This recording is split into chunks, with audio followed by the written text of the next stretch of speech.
Баршаларыңызға сәлем, сіздермен бірге мен Диана, менің арнама қош келдіңіздер. Менің арнама тіркеліп, лайк басып және де комментарий жазуды ұмытпаңыздар. Бүгін небәрі 2 сағат уақытыңызды алатын, тіпті одан да аз болуы мүмкін, және де біраз күн уақытыңызды үнемдейтін, өте тез дайындалатын, әрі дәмді болып шығатын тағамдарды жасап көрсетемін. Менімен бірге соңына дейін болыңыздар. Бұл тағамдарды 3 аптаға дейін мұздатқышта сақтауға болады. Міне осылай. Бұл тағамға керектінің барлығы описанияда жазылған. Міндетті түрде оқып шығыңыздар. Бізге ең алдымен керегі ол тартылған ет. Менде сиыр етінен жасалынған. Барлығына 2-2,5 килограммдай тартылған ет кетті. Ал енді алғашқы тағамымызды жасаймыз. Ол үшін ең бірінші начинкамызды дайындаймыз. Біріншісі бізде тартылған ет, және де екіншісі бізде осындай жуалар. Жуалардың сыртын тазалап, жақсылап жуып, осындай блендердің көмегімен ұсақтап аламыз. Немесе блендер болмаса, қолмен де ұсақтап турап алсаңыздар болады. Блендердің көмегімен өте ыңғайлы әрі тез болып шығады. Ең алдымен бұл жерде менде 1 килограммдай тартылған ет, және де оның үстіне тура сондай жуаны да қосамыз, 1 килограммдай жуа. Және де алдын ала тазалап жуылған күрішті саламыз. Күріш менде 300 граммдай болады. Егер де бұл сіздерге өте көп болса, тура осының жартысын пайдалансаңыздар болады. Яғни 500 грамм тартылған ет, 500 грамм пияз, және де 150 грамм күріш. Күрішті көп немесе аздап салмаңыздар, тура осындай грамммен салсаңыздар болады.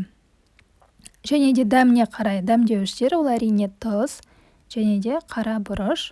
Өз қалауларыңыз бойынша басқа да дәмдеуіштер қоссаңыздар болады. Және де осыны жақсылап тұрып, қолымыздың көмегімен араластырып аламыз. Менде ыдысым сәл кішкентай болған соң, осы үлкен ыдысқа салып, оны жақсылап тұрып араластырып алдым. Бізде осындай көлемде салмамыз дайын болып шықты. Ал енді келесі бөлімге көшейік. Ең алдымен осылай қырыққабатымыздың сыртын тазалап, оның ортасын алып тастаймыз. Енді осы қырыққабатымызды ыстық қайнап тұрған суға 5 минуттай, немесе 5-10 минуттай салып аламыз. Бізде сырттары тез әрі оңай алынуы керек. Осылай қырыққабатымыз салып, оның бетін жауып, 10 минутқа қойсаңыздар болады. Егер де кішкентай болса, 5 минутты уақытта жетеді. Міне бізде уақыт өтті. Енді көріп тұрғандарыңыздай сырттары өте оңай алынады. Енді қырыққабаттардың сыртын бір-біртіндеп алып болған соң, сәл суығанын күттіңіздер, және де бізде осылай оңай оралуы керек. Енді осының ішіне біз салмамыз саламыз. Әр қырыққабаттың астында осында қатты жерлері болады. Егер де осындай болса, пышақтың көмегімен алып тастасаңыздар болады. Енді 1 ас қасықтай, немесе одан да сәл көп, біз салмамыз саламыз, және де видеода көрсеткендей етіп орап аламыз. Осылай барлық қырыққабатпен жасап шықсаңыздар болады. Ал енді осы тағамды қатыру үшін бір-бірінен қатты жақындатпай, сәл алшақтау етіп қоямыз, және де мұздатқышқа 24 сағатқа қалдырып қоямыз. Осы қатырып 24 сағат уақыт өткеннен кейін жеке-жеке салафандарға салып қойсаңыздар болады. Ал енді келесі тағамға көшейік. Ол жерде менде осындай болгар бұрышы, бұл мен жазда алдын ала қатырып қойғанмын. Енді осының ішіне жаңағы салмамыз салып, тура осылай қатырып қойсам болады. Енді бізде осындай начинка қалып қойды. Енді осыны домалатып, біз бұдан тефтели жасаймыз. Осылай барлығын домалатып аламыз. Оны да осылай жеке қатырып алсаңыздар болады. Ал енді келесі тағамға көшейік. Ол үшін бізге тағы да жуа керек болады. Оны да блендердің көмегімен ұсатып аламыз, және де тартылған етімізге саламыз. Өз қалауларыңыз бойынша картопты да қоссаңыздар болады, немесе қоспасаңыздар да болады. Осылай Картопты да блендердің көмегімен немесе пышақтың көмегімен ұсақтап етіп турап аламыз. Енді картопымызды осылай тартылған еттің үстіне салып, дәміне қарай тұзын, бұрышын және де басқа да өздеріңізге ұнайтын дәмдеуіштерді қоссаңыздар болады. Және де сәл сұйық майды да қосуды ұмытпаңыздар. Осылай барлығын қолдың көмегімен жақсылап тұрып араластырып аламыз. Ал енді көріп тұрғандарыңыздай біз бұл жерде самсаны қатырып қоямыз. Менде ол жерде дайын тұрған самсаның қамыры.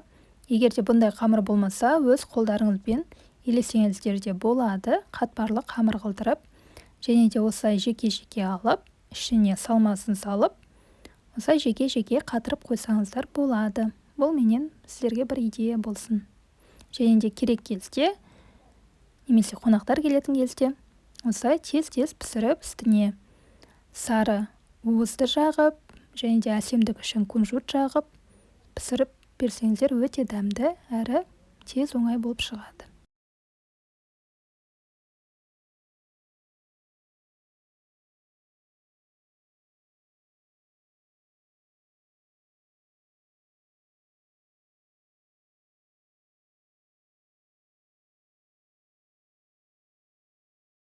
Ал келесі біз мантыны қатырамыз. Ең алдымен оның қамырын жасаймыз. Бұл жерде салқын суға 2 жұмыртқа, сұйық май және де тұзды салып, оны жақсылап тұрып араластырып аламыз. Және де ұнымызды өлшеп, електен өткізіп аламыз. Осылай мен осындай тез қамырды елегушке арқылы жасадым қамырды, немесе сіздер қолмен де елей берсеңіздер болады. Біздің қамырымыз қатты жұмсақ емес, сәл қаттылау болып шығуы керек. Осылай қамырымызды елеп, оны салафанға салып 1-20 минутқа тұндырып қоямыз. Ал енді қамырымызды 5-6 бөлікке бөліп, әр бөлігін жұқалап жайып аламыз. Және де бұл қамырмен манты жасай берсеңіздер де, пельмен жасай берсеңіздер де, немесе орама жасауға да болады. Өз қалауларыңыз бойынша осылай жұқалап етіп жайып алып, оны 4 бұрышты етіп турап аламыз. Ал енді бұл жерде мен салмасын алдын ала дайындап қойдым. Көріп тұрғандарыңыздай бұл жерде тартылған ет, картоп және де жуа, дәміне қарай дәмдеуіштер қосып, сәл сұйық май құйдым.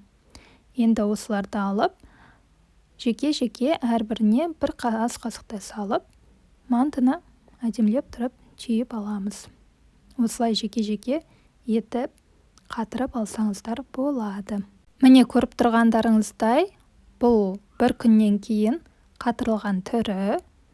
Бұл жерде енді осыны әрқайсысын жеке-жеке салафанға салып, орынды үнемдеу үшін жасап қойсаңыздар болады. Және де бұл жерде менде аяқ асты қонақтар келетін болғандықтан, осылай бар тағамды пісіре салдым, өте оңай шықты. Ал енді сіздермен бірге болған мен Диана. Егер де менің видеоларым ұнаса, лайк, комментарий жазуды ұмытпаңыздар. Рахмет. Келесі видеоларда кездескенше.